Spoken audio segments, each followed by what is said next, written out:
Beauty vlog பார்க்கலாமா? வழக்கம் போல ஹேர் டைக்கு தான் போக போறேன். என்னம்மா எப்ப பார்த்தாலும் இதுக்கே போறேன்னு நினைக்காதீங்க, ஏன்னா இதுக்கு தான் கூப்பிடுறாங்க. நல்லா ஹேர் டை பண்ணுவேன் போல ரெகுலரா கூப்பிட ஆரம்பிச்சிட்டாங்க. சரி வாங்க போயிட்டு நம்ம ஒர்க்கை பார்க்கலாம். ஹோம் சர்வீஸ்க்கு தான் கூப்பிடுவாங்க. நேராக போயிட்டு அவங்க வீட்டில் வெயிட் பண்ணிட்டு இருந்தேன் கஸ்டமருக்காக. அதுக்கப்புறமா அவங்க வந்ததுக்கப்புறம் அவங்க கொடுக்குற டை தான் வந்து நம்ம அடிக்க போகிறோம். செக்ஷன்லாம் எடுத்து நீட்டாக வந்து போட ஆரம்பிச்சிட்டோம். நானே எங்கள் அக்கா ஆளுக்கு பாதி பாதியாக வந்து அடித்து சீக்கிரமாக வேலையை முடிச்சிருவோம்.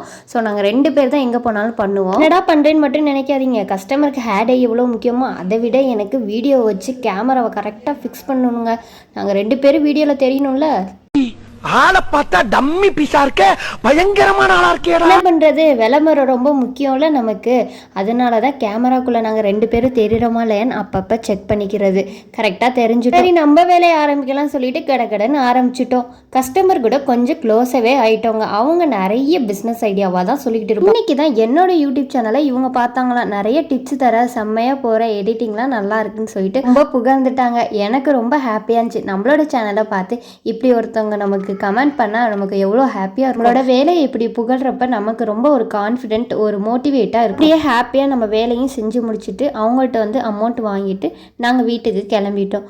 இதே மாதிரி ஒரு நெக்ஸ்ட் வீடியோவில் சூப்பராக சந்திக்கிறேன். தேங்க்யூ, பாய்.